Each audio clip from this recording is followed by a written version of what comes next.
Alhamdulillah, wa salatu wa salam wa rasulillah wa ba'd. Alors le prophète sallallahu alayhi wa sallam, il va si content pour vivre dans l'adoration de ban idole, pareil comme le peuple de Quraysh. Alors, il arrive un moment que Rasul sallallahu alayhi wa sallam se ban rêve, fin commence vrai. Alors, c'est qu'il peut rêver à soi, ça se peut venir la réalité lendemain. Ensuite, il fait content pour retirer dans la cave pour faire l'adoration du Créateur unique. Il se reste plusieurs jours dans cette cave-là et ensuite là il se retourne dans Makkah. Alors ça la cave-là même qui est connue comme la cave de Hira, qui lui trouve le sommet du montagne Jabal al-Nur.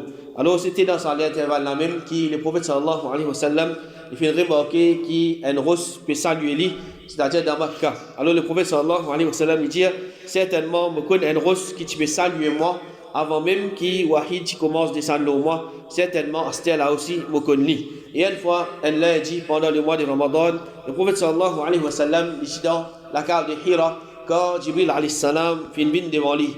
Et Jibril fin jali, Iqra, fin jali lire. Le prophète sallallahu alayhi wa sallam il fin répondre, Ma ana biqari, bon pas qu'on lire. Jibril alayhi salam fin sire le prophète sallallahu alayhi wa sallam jusqu'à qui il n'est plus capable de finir. Ensuite il fin logli et il fin rejali lire. Le prophète fin redire, bon pas qu'on lire. Jibril fin reseli et il fin rejali lire. Le prophète fin dire, il pas qu'on lire. Ensuite Jibril fin seli et quand il fin lire, il fin logli, il fin commence le réciter 5 premiers ayats. Là le prophète sallallahu alayhi wa sallam, c'est-à-dire les 5 premiers ayats de surah Al-Alaq. Et ensuite, quand le prophète sallallahu alayhi wa sallam, il finit sa première révélation là, c'est-à-dire après cet événement là, le prophète sallallahu alayhi wa sallam, il finit retourne sur la case que sur Madame Khadija, en tremblant avec la prière, il bégaye père. Alors il finit dire Khadija, couvre-moi. Alors Khadija finit couvrir lui.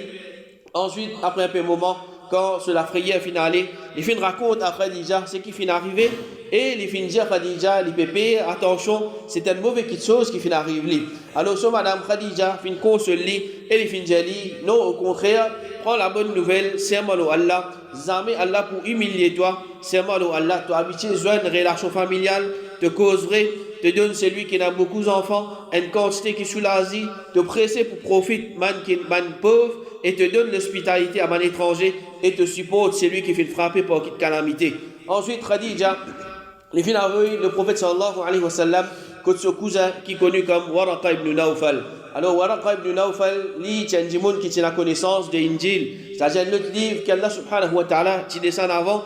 Alors, quand les fins viennent devant Waraqa ibn Nawfal, le prophète sallallahu alayhi wa sallam, il explique lui aussi ce qui finit arrivé. Et Waraqa, les fins connaît, qui c'est lui qui fait une vine, que le prophète sallallahu alayhi wa sallam, c'est lui-même ange qui amène révélation à tout ban prophète. Et il fait prédire le prophète sallallahu alayhi wa sallam qui se peuple pour retirer depuis ce l'endroit Makkah. Alors, Waraqa, il fait dire le prophète, jamais qui fait une vine avec un message semblable à ce qui te fait une vine avec ça, excepté qui va dire fait une vine hostile envers lui. Et il dit, si besoin de ce jour-là, je peux donner toi un grand soutien. Alors, Waraqa, il connaît qui le prophète sallallahu alayhi wa sallam, c'est un messager qui fait une révélation depuis Allah subhanahu wa ta'ala. Alors ça c'est la première révélation qui le prophète sallallahu alayhi wa sallam il fait une commence gagner depuis Allah subhanahu wa ta'ala. Wa sallallahu ala nabiyyina Muhammad ala alihi wa ashabihi ajma'in.